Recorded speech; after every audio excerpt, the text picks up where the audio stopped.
what I'm going to do today is I'm going to talk a little bit about my work and how maybe Morris has appeared in it, or maybe similarities in our interests. And then for the second half of the talk, I would discuss the show at Oxford. More or less what Martin just told you. And also, thanks for coming out on a day. It was probably the last lovely day this year. You were sitting in here listening to me talk, but I hope it's worth it. So thank you for that. I just start with an image of a work I'd made this year, which I thought Morris might approve of. It's a huge wall painting in Swansea to celebrate the 100th anniversary of the birth of Dylan Thomas. And it was done over a period of about 3 weeks by students. And it's going to be there forever, I think. So it's something I'm very, very happy with. I mean, my personal connection to Morris really just comes from, like I'm sure most of us, just knowing about him from growing up in Britain and seeing the fabrics, being around the fabrics at home, and then you hear more about him as a person, and then the more you read about him and find out about him, the more interesting he becomes. So it's never ending. I mean, I've been working on this show now for about a year, and I'm just scratching the surface, as you'll probably find out today when you hear me talk about him. So I'm just a beginner, really, but I'm a very enthusiastic one. But I've yet to read many of the books that he wrote.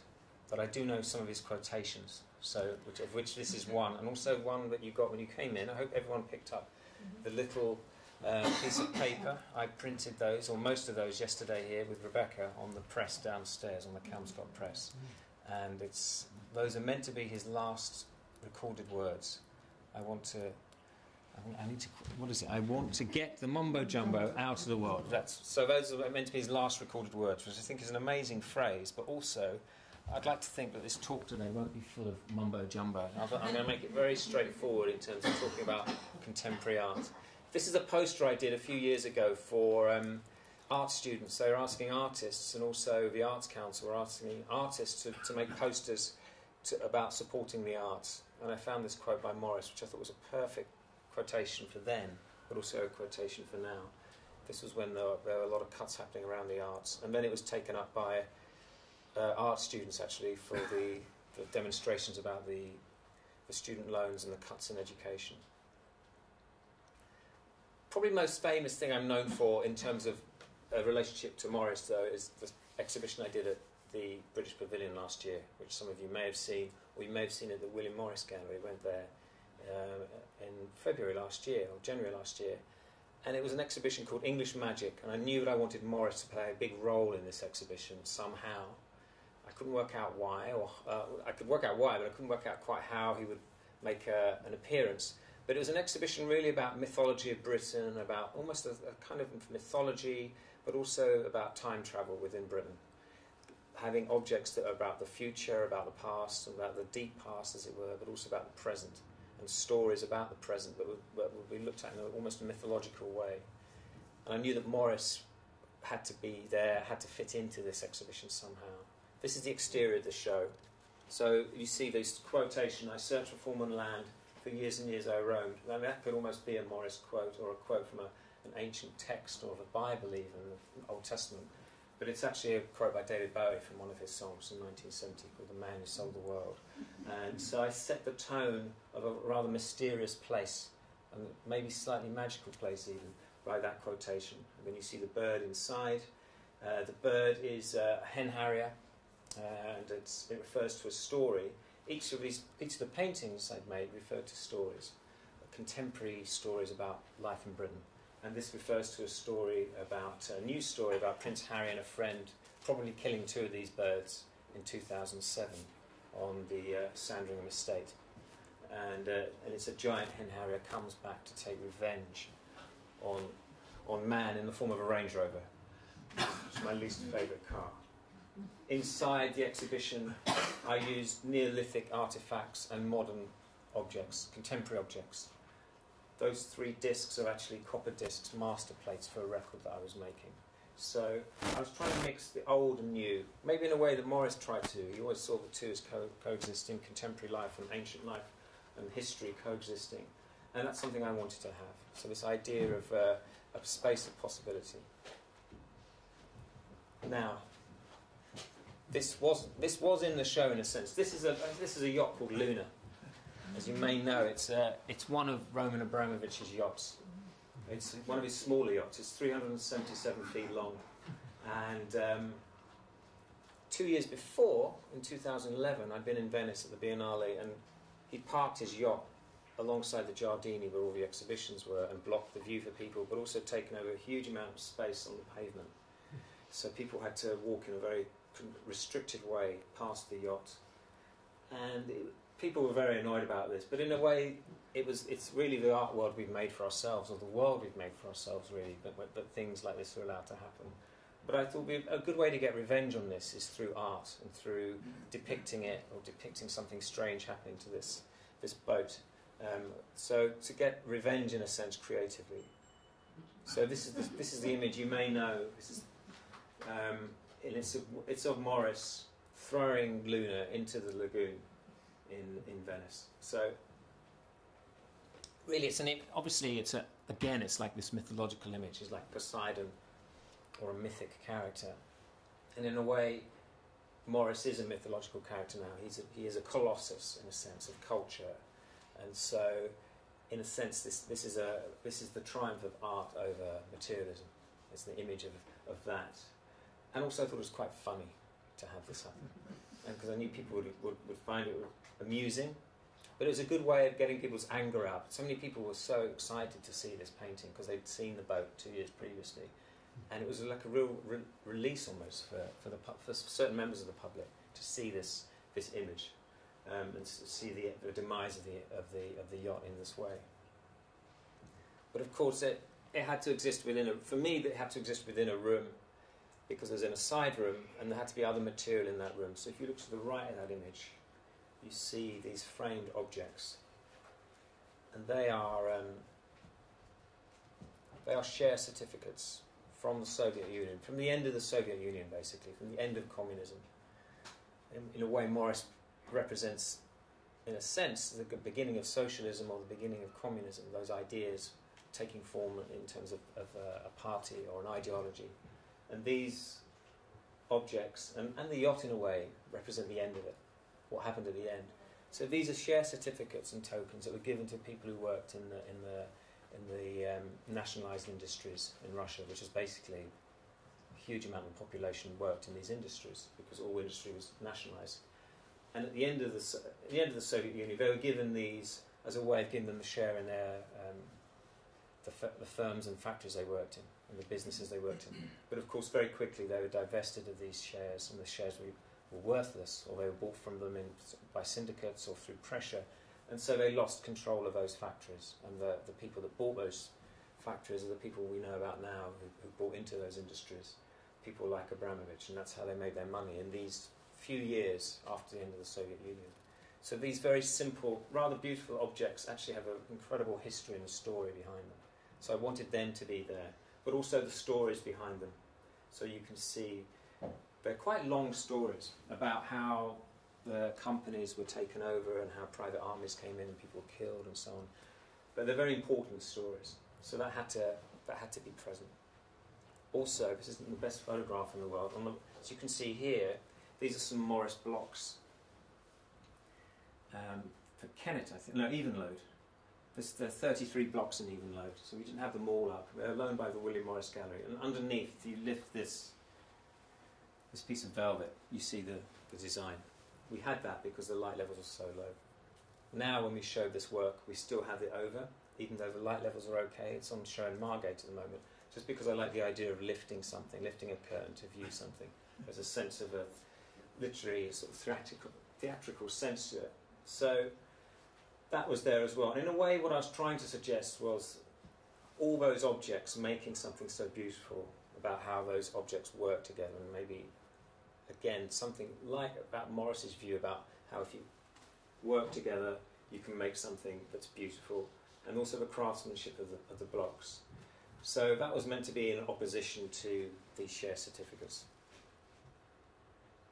I'll just talk a little bit about the rest of the show because I think it has some sort of relevance to the ideas and also to an idea about art making as well. I'm quite interested in people that make art who aren't necessarily seen as professional artists, because the art world as we know it, or as I know it, has become professionalised. It's like it's a career now, whereas maybe 500 years ago people were making art all the time through their work, through their craft. The idea of craft in the everyday life has really disappeared, in the sense that it might have been like that 500 years ago. So I wanted a room with art made in prisons, made by people who maybe have never really drawn before or never think of themselves as artists. And so I went to a number of prisons around Britain last year, and the year before now, and met groups of prisoners. Most of these prisoners had been in Iraq and Afghanistan as well. And we did a series of drawings of events from their time in those countries, but also of portraits of people involved in the war. So what you have here is, you have John Scarlett, who's head of military intelligence, Reg Keyes, whose son was killed quite early on in the war, Rupert Murdoch. So there's a series of images of these people, all men who were involved in the war in some way, for better or worse. It's a portrait of Tony Blair, which I like very much. And the other thing there were a series of images of events that had happened to the people who were doing the drawings. So there's all these very personal stories and drawings of what happened to them. So basically I was trying to create a very traditional looking picture gallery and portrait gallery, but with very intense images and very intense stories behind it. This is the second to last slide from this, no, maybe the last slide. Right there, Jen. This is a Range Rover. You can see it on the screen there. It's a Range Rover being crushed, and that's the crushed Range Rover there, which is the seating to watch the film in which the Range Rover is crushed. As many other things happen at the same time. And it came from an idea I had, which was a quote I thought of a Range Rover crushed and made into a bench. You can see this theme of me not liking Range Rovers. That other painting of the bird and the Range Rover is called A Good Day for Cyclists, because I'm a cyclist in London, and the worst cars to be near are, on the whole, Range Rovers. So I got my revenge as well, just like Morris got his revenge on the boat. I got my revenge on Range Rovers by crushing a Range Rover and then making it into a bench, which again, in a little way, it's about the use of objects and making something useful, which is something that Morris was very interested in. So I feel that I'm taking something that has no social purpose, i.e. a big car like that, and turn it into something that is actually practical for a lot of people, into this bench. And so that was one of the highlights for me. A lot of people don't realise they're sitting on the Range Rover when they're in the room, but then they might see it later. We had to reinforce the floor for that, because it weighed about 2 tons. Martin mentioned something on his introduction, something that I did in 2001. I mean, I'm quite interested in history. I grew up going to museums. I grew up reading books about history, mainly Ladybird books. And also I grew up going to stately homes, but also I grew up, we had friends who lived near Caen, so I went to Avebury a lot, which will make an appearance in a minute. But in 2001, I was lucky enough to be able to reenact a battle from the miners' strike. This is something that had obsessed me from recent history in Britain. And I wanted to go back to the place where this battle had happened at Orgreave, which is about 5 miles from Sheffield, and actually remake the battle with about 1,000 people, some of whom were actual miners who'd been there on the day in 1984, and other people who were reenactors. This is from the actual year, by the way. This is from 1984.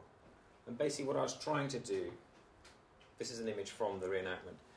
What I was trying to do was look at history again in Britain, and then try to put this battle into the great canon of battles, basically, that have happened on British soil.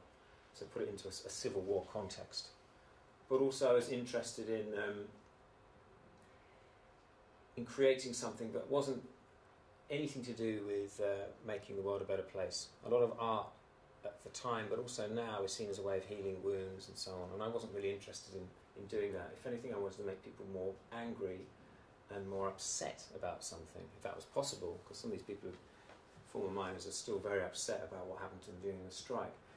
But if anything, it was like, you know, if a child gets abducted or there's some sort of horrible murder and the police have no clue what happened, they will reenact the crime for the public to jog people's memories, just to try and work out if people can remember what they saw, or if they can get any clues from that. So in a way, what I was doing was I was reenacting a crime scene, or a crime that had happened 17 years before, in a way to jog people's memories, to make them remember what happened to them, or what happened in their area, or what they'd seen in the papers or on the news and so on. So it was more like something like that, or digging up a body, exhuming a body and giving it a proper post-mortem. And also I was very interested in working with the reenactment companies, because they often, when they think of history, they don't think of it in political terms. They think about military history in terms of guns and medals and the uniforms and so on. So the technical aspects of war, they don't think about the political backgrounds or the cultural, social backgrounds and causes of wars and battles and consequences. So it was really to reenact a battle with actual men that had been in the original war, as it were, or original conflict, veterans, if you like, fighting with and against reenactors who had a very specific view of history. So it was as much about the reenactors as it was about the miners, really, and for me personally, because that whole culture of reenactment I find very interesting, but slightly troubling at the same time because of that. I'm naturally drawn to reenactment and to people dressing up as Vikings and pretending they're Vikings and making pots and stuff like that. That's actually where my love of history began and where it remains. But I know that there's other versions of history and other ways of looking at history, and this is what I was attempting to do. So from this to that, and it's a kind of quite an unusual little transition, I know, but bear with me. It's still mining at least, but I suppose what I was interested, the whole story of Britain after the Second World War, for me at least, is about how we've dealt with becoming a post-industrial nation, more or less, and not producing in the way we might have done, and the privatisations of industries and so on. And which in a way was what the miners' strike was about, is that this huge ideological battle between these two forces.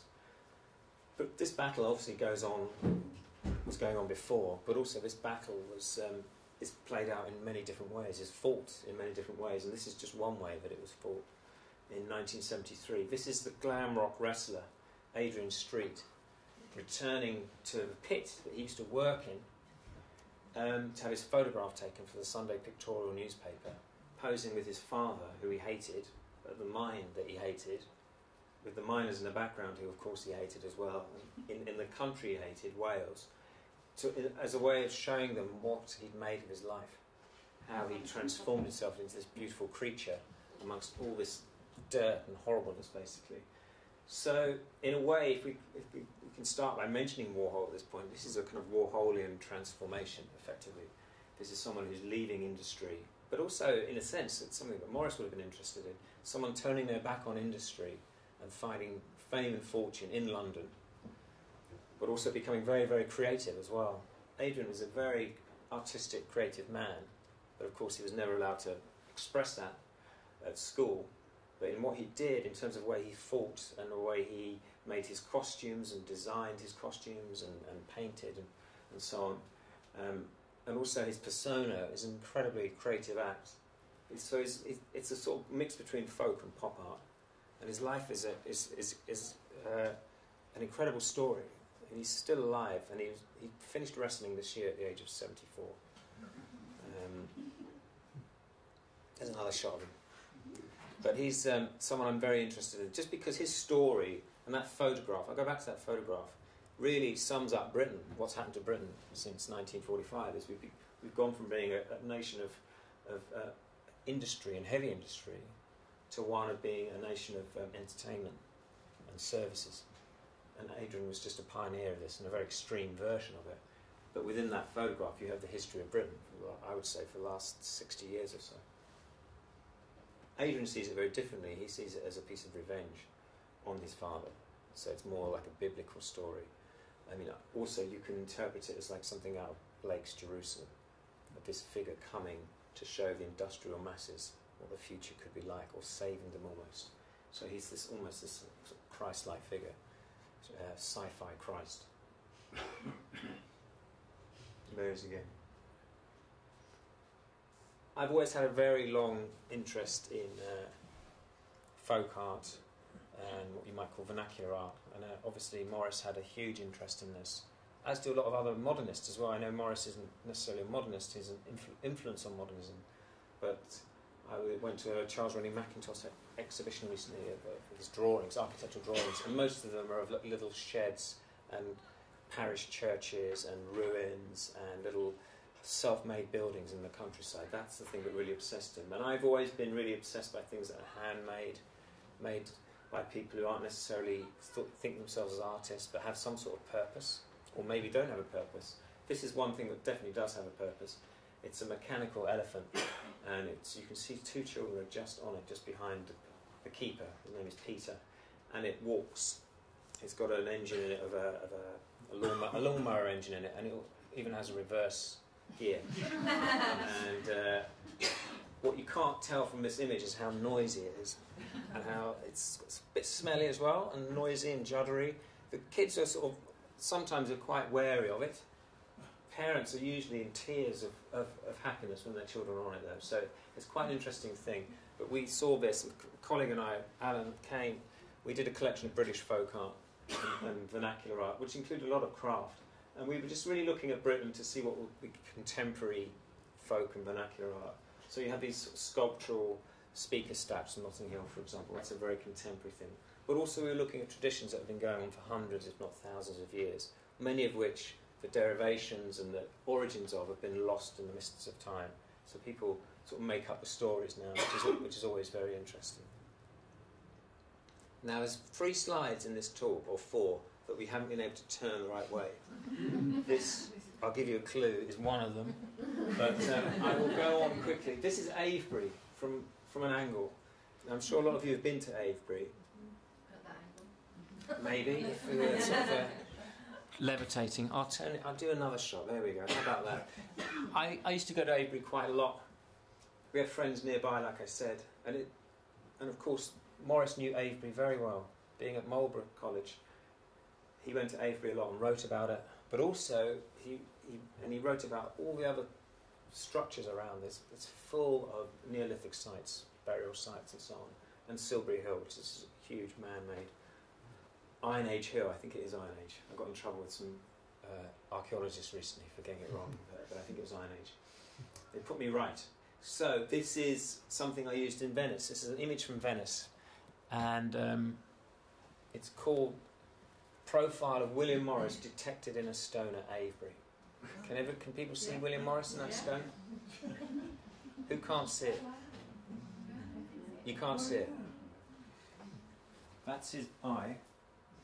That's his nose. I have to tell you, that's actually done on a computer, before you get too excited. It's actually done on a computer. But what I wanted to do was, with the image, I wanted to literally ingrain him into this culture and ingrain him into this place that he went to, and which had a great appeal for him, and probably a great influence for him when he started thinking about protecting ancient buildings. There aren't many more ancient structures than this in Britain. But it was meant to. It is a compliment for him to see his profile there. I'd love to see my profile in one of those rocks. I've always had an interest in these structures. This is another image, as you can tell. That's at this side. If you look at it, this is, again, Martin referred to this. This is something called sacrilege, and it's an inflatable scale model of Stonehenge. Inflatable. It doesn't take long to fill with air. That's 3 or 4 minutes. There it is there. That's it. During the Olympics, it toured London and the UK. And I've always had great enjoyment from going to those sites, those Neolithic sites. But often, of course, with Stonehenge, you can't go within Stonehenge, which is a great pity.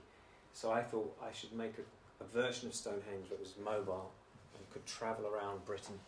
And then one day you'll be walking through your local park and there will be Stonehenge in your local park with people running around it, enjoying it. So it was really meant to be a very tactile, enjoyable place for people to go and just jump about, maybe gets some idea of what the space was or what it represents, maybe not, but maybe in the future in their lives they'll see Stonehenge on TV and realise that they jumped around on a version of it as a child.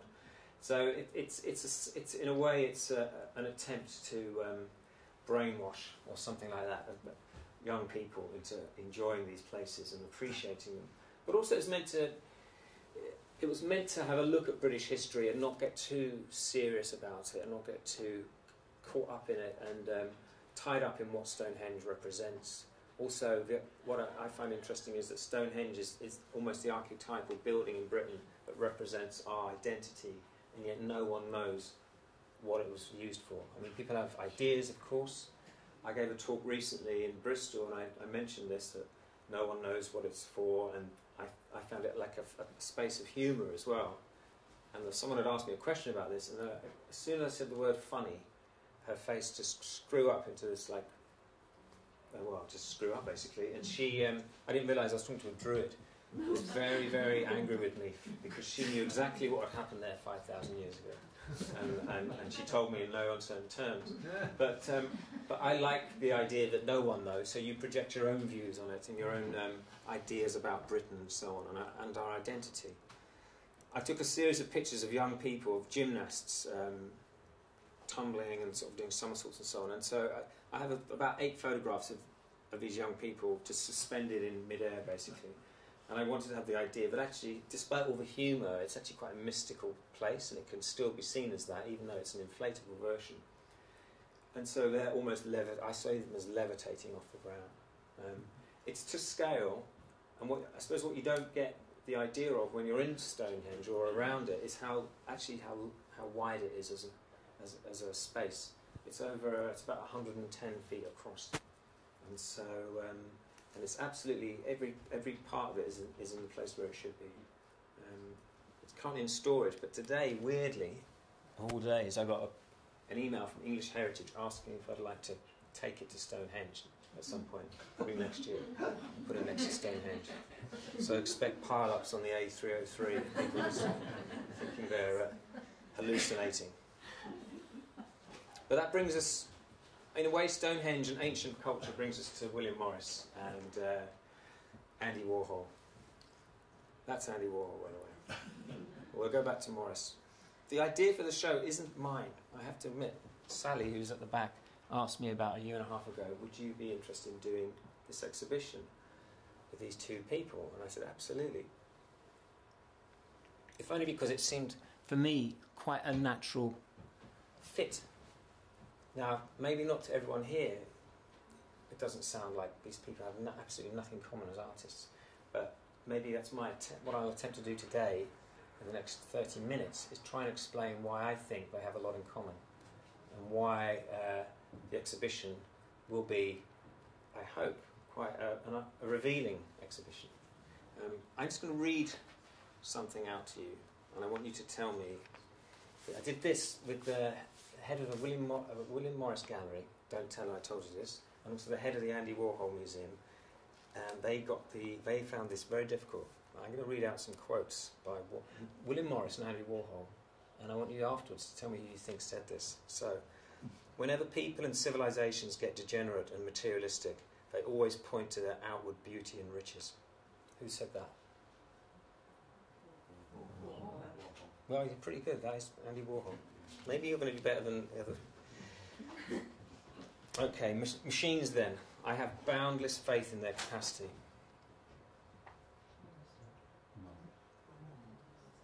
That's William Morris. You're doing better than I thought. And I'm going to maybe give you one more. Okay. I'm going to give you a really difficult one. If I can find it. Bear with me.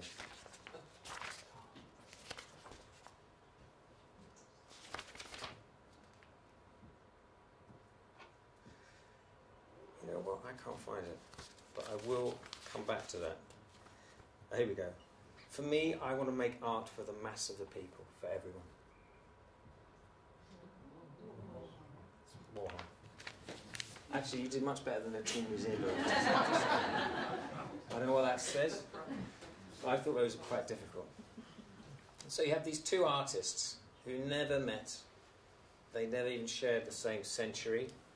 They didn't even, Andy Warhol had a huge private collection of antiques, of books, and ephemera and art. He had one book on William Morris, but he bought 2 years before he died. So he wasn't really aware of William Morris, which is weird because he was aware of more or less everything else in the world, but not Morris. So, and he never spoke of him.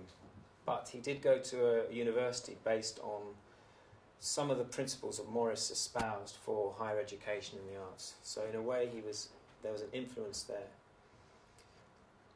But I think as artists, they're probably the most important artists of their respective centuries. Obviously Turner and Constable are very important painters, but that's all they are. They're important painters. Whereas Morris was more, as we know, much more than a painter, much more than an illustrator, as a thinker.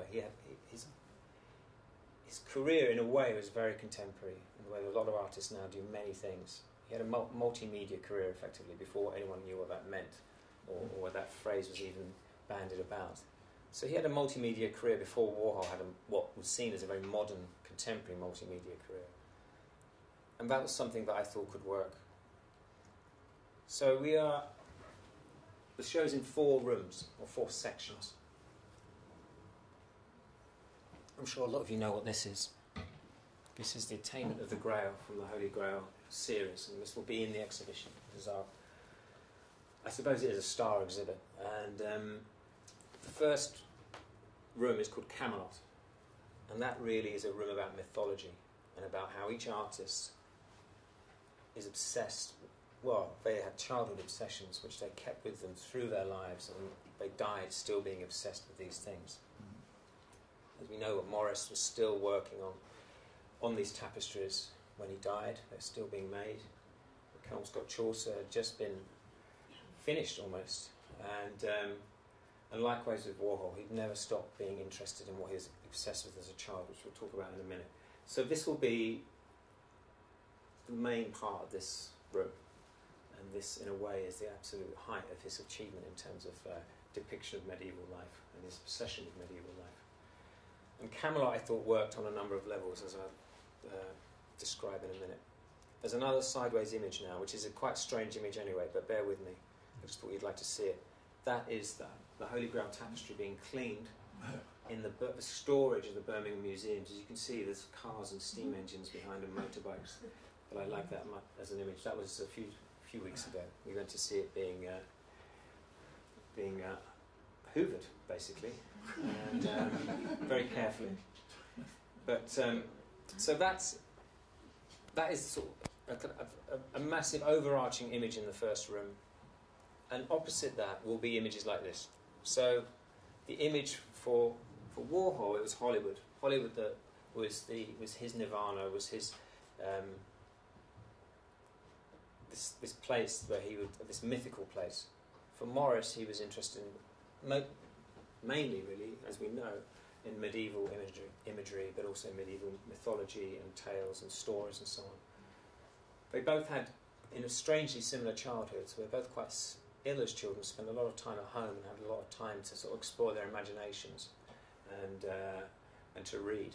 So for Morris, for Warhol, sorry, this is definitely Warhol, he, like I said, for him it was Hollywood, that was his mythical place.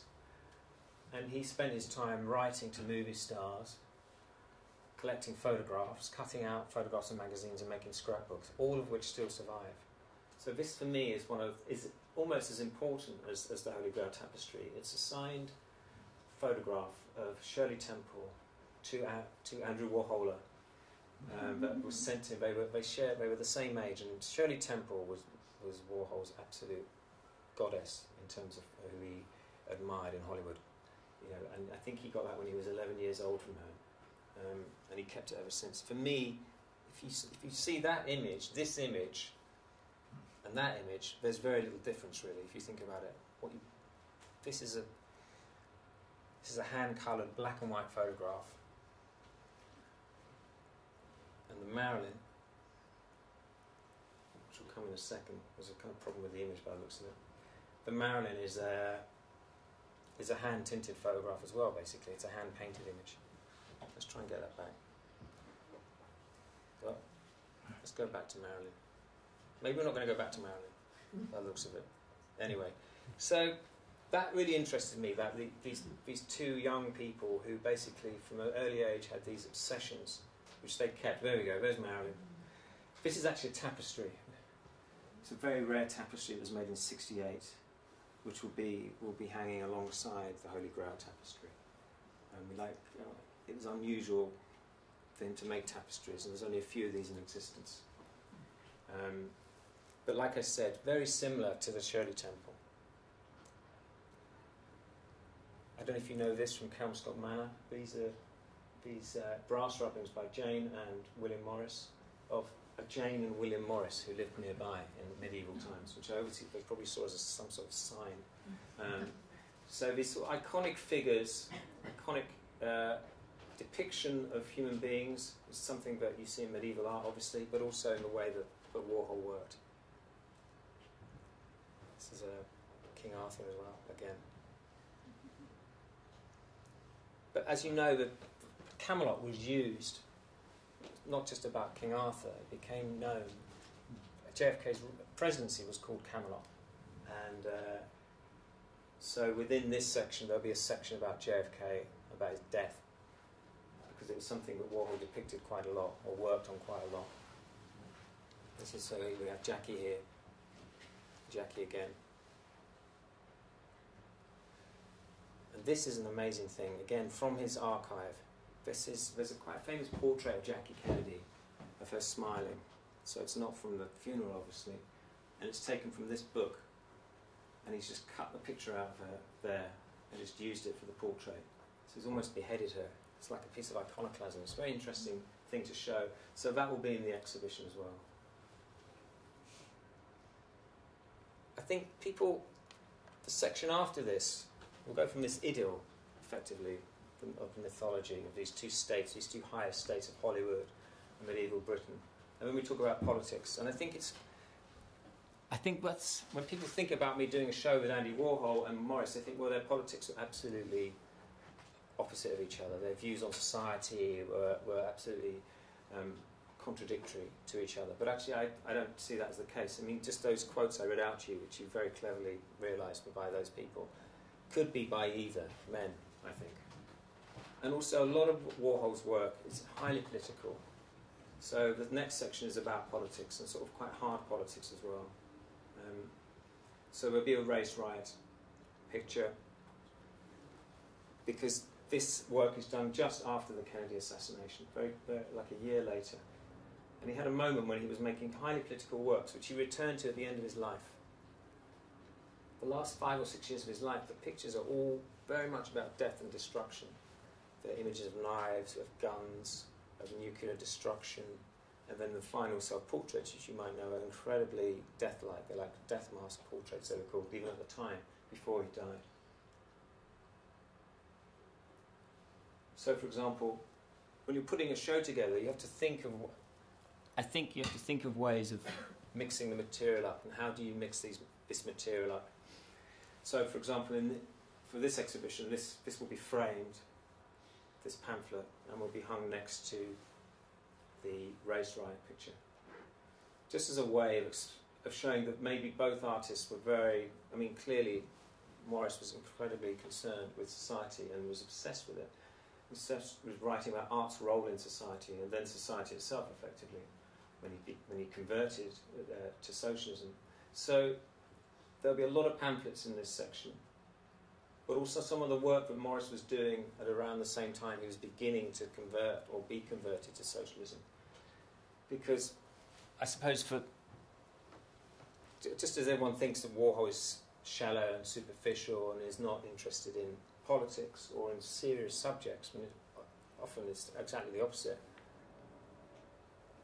People have problems with William Morris, thinking he's like the original champagne socialist who was working for the wealthy, who was selling very expensive items to the rich and so on, when he should have actually been doing something else with his creative talents. And as we know, this is something that was obsessed Morris as well. And I suspect that going to people's homes and seeing their great wealth and seeing their poor taste as well, which is the other thing he writes about at great length, probably pushed him over the edge, even if that was needed, to become a socialist. So in a way it was all great research for him, travelling around Britain and seeing these industrial cities and then going to these palaces and so on. So these drawings are in a way political drawings as well, because it's about the elites. This is from the William Morris Society, which will be in the exhibition, and it's the St James's Palace decorations, and this is the ambassador's waiting room, I think it is, and it's the ceiling of the waiting room. So in a way, just as much as some of these pamphlets are political work, so are these, because they are about the empire, effectively. And Morris and Warhol were both working at the height, one could argue, of their respective empires. Electric chair is the other obvious thing to have in the exhibition. And this electric chair and also the race ride will be on Morris wallpaper, because I think they deserve to be on it, but also I think there'll be some very interesting clashes of colours and designs and so on, especially because of this series of the electric chair was done in 12 versions. We'll have 2 of them. Warhol obviously was very interested in different colourways. I mean, for him it was a way of making money, to start remaking work and reproducing it and reimagining it. How I became a socialist will be in, as we'll have about 12 or so of these pamphlets, but also we'll have pages open. And we might even have magnifying glasses so you can read them. I don't know if you've ever seen these pamphlets. They're tiny type size. It's about 8-point type size. They're very difficult to read. But we hope it's an area where people will hang around in, really, and read things. And of course, Chairman Mao will go opposite the images from the palaces that Morris was working on the big houses, on the carpets for the Vanderbilts and so on. We'll have Chairman Mao above, looking to those. This is the third room. It's called A Factory as It Might Be. And it's about working methods, really, and about branding, effectively, how you present yourself to the world. Of course, Warhol's... Yeah, that's kind of an interesting image, isn't it? Warhol's studio was called The Factory, which was, in a sense, a play, very much kind of satire on what he was doing. He came from an industrial background, but he very quickly left it at the age of about 19. He wanted to get out of Pittsburgh and go to New York. And for most of his life, he didn't even tell people where he was from. He was so ashamed of that culture that he'd come from. And he very, very rarely went back. But I think for both artists, what we know, the way they worked was absolutely instrumental in terms of how they saw the world. And in a sense, they created their own worlds within these working environments, as a lot of people do anyway. But for these artists especially, their view of the ideal of a world, or how a world should be, existed within their environment, their factory, their studio. And so that's something we're trying to tease out in the show. So, for example, Warhol's factory, I think now, if you think about what it was, there's a place where people used to hang around and keep very unorthodox hours, but actually where a lot of work was done. Something was happening all the time in the factory, but people would come and go and watch or take part in stuff. And that now is really the model for how a lot of tech companies work. When you see those Google offices and so on, they look like playrooms, but actually there's a lot of work going on. So it's this idea of a relationship between work and play, and it was very, work and leisure was something that Warhol was very interested in. And of course, Morris was obsessed with this idea of quality of life through work. So this section will look at that, and it will look at the kind of the idea of the family, of who you associate with, who you surround yourself with. I don't know if this photograph might have even been taken upstairs for all I know, in the garden here, but I'm not sure. No, it was at the Burne-Jones's garden. Was it? His home.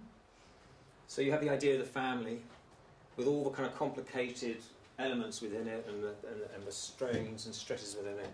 And then, of course, Warhol had his own family, his extended family, with obviously no less interesting people within it, all with their own sort of worldviews and so on. But this idea of surrounding yourself with a group of people who you trust and who you can work with was obviously key to both artists. And that's something, again, that hopefully will come out a little bit in this room. And then the idea of a brand. I mean, Warhol always liked to think of himself as a brand.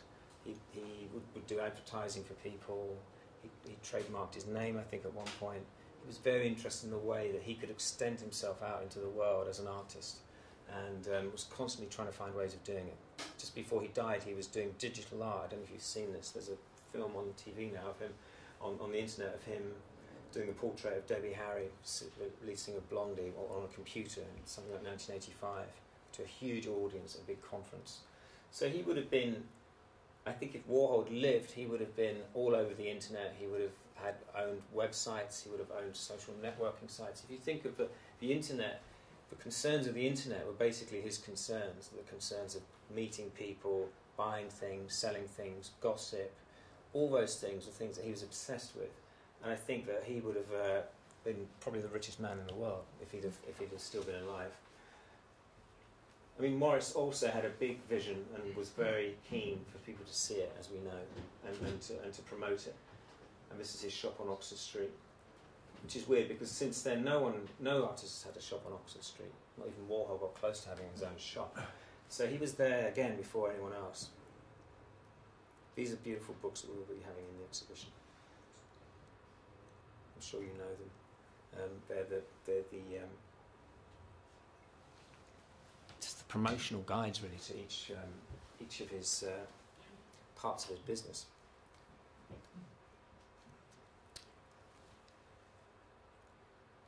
And this is one of the few remaining intact display mechanisms for the wallpaper that was in the shop, which we're getting very lucky to have this copy from Sanderson loaning us a number of things. So this will be in the show as well. This would have been, it's quite interesting, I don't know if you've seen this in the flesh at all, but at the front there's a little sign saying these are the hand-printed, block-printed wallpapers. They're very, very high quality. We use the best quality inks and so on, etc., etc. And at the bottom it says, almost in small print, if you want to have them machine-made, there's 3 or 4 designs right at the back that you could look at, but we don't recommend you look at them, basically. Just stay with the really nice stuff. And that page is open and particularly ornate and particularly luxurious-looking block. The other way I think that the artists have actually a lot in common, and really a lot in common, not only in the way they organise their studios, was that how they were interested in publishing and making their mark on the world through writing and through publishing other people's works, but also publishing what effectively magazines. As you know, as I'm sure you know, Morris published the Commonweal, which was this political newspaper, which he would go out and give out to people or try and sell to people. There's even stories of him wearing sandwich boards, advertising it, walking around. Warhol also had a magazine called Interview, and he would go around and give out copies to people. I'm getting a little bit ahead of myself, but I'll just go and show you some copies of it. So that's Interview magazine. And I think both these newspapers or magazines, these periodicals, I think you'd call them, that they published were absolutely key to what they believed in the world, just like their studio practice. Warhol with Interview was definitely trying to promote a celebrity culture, for better or worse. And of course now we live in this world where we can't get away from this kind of nonsense. But he took it very, very seriously. I mean, you see these magazines that he produced in the 70s, they have interviews with some of the most important cultural figures of the century, and they're very, very interesting interviews, very unfiltered, very revealing. So it's actually incredibly high standard. It's him taking this culture of celebrity, but also the culture of Hollywood and entertainment, very, very seriously. So you look at it now, it's more or less intellectual compared to most dealings with celebrity. I mean, if you go on, the Guardian website, there's more or less stuffed with this kind of thing, but it's very, very low quality writing. Whereas these are incredibly well written, very interesting magazines, which you could pick up now and read it cover to cover and not feel that it was out of date in any way or was not interesting. Because everyone in these magazines you more or less know, because they're such major figures. course, Morris was producing books to the end, and his magazine, The Commonweal, was obsessed with this conversion, but also his belief about socialism in the world and how the world could change. But of course, at the same time, he was working at the press, or on the press, and this is a page, 2 pages that we're getting from here, I think. It's from the Society, I think, which will be in the exhibition from the Chaucer. And we will have the Chaucer, the first copy of the Kelmscott Chaucer, which is at Exeter College, which was Morris's college. It was given to the college in 1933, I think, when May Morris died. And it's the copy that was presented to Morris on his deathbed, more or less, about 3 months before he died, to show him what they'd done. It was the first one off the press, and so that will be in the exhibition. So publishing is very important, but of course most people know Morris, and this is the final room now called Flower Power, and this is really a room about decoration, and will be a massively psychedelic room, if I may say that, because it will be wall-to-wall Morris wallpaper, plus many of the drawings he made, and then of course Warhol's flower prints and drawings and so on. And I'll just show you a few of the things we're having. Warhol's second most popular subject for him to depict in his career were flowers.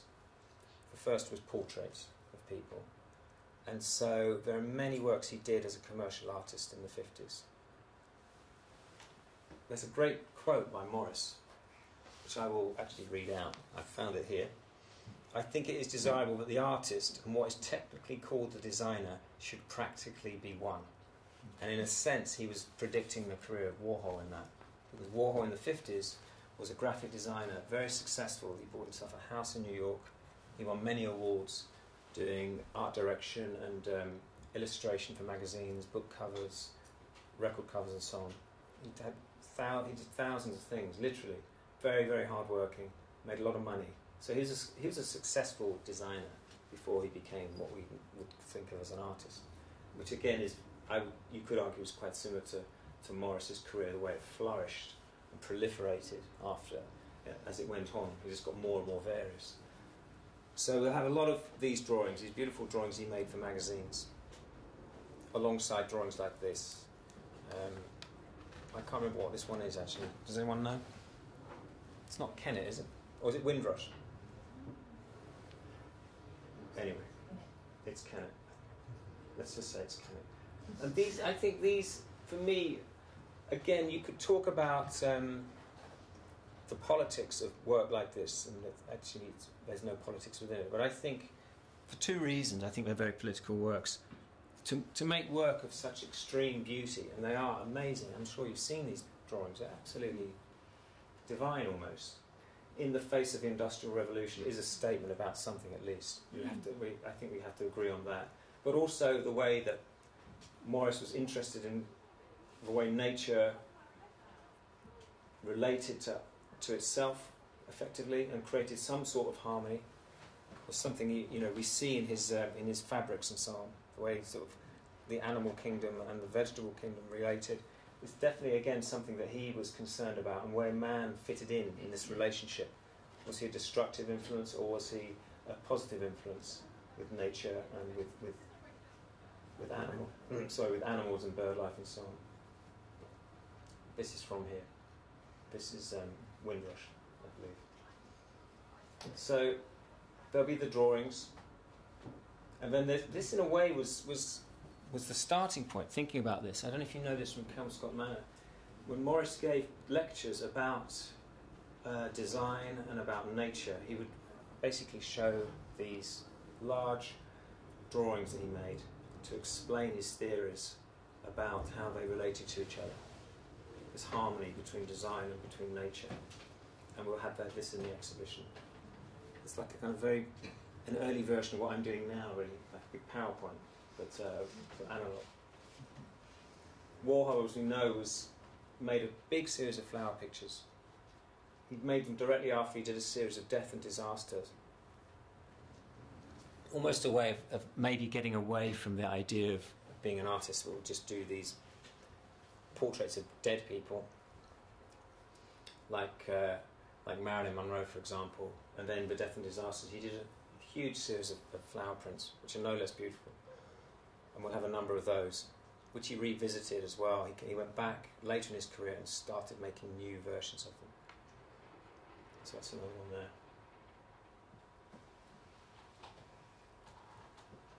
Now, I'm coming near to an end, but I've got another quiz. I hope the next image goes, and just bear with me. Ah, yes.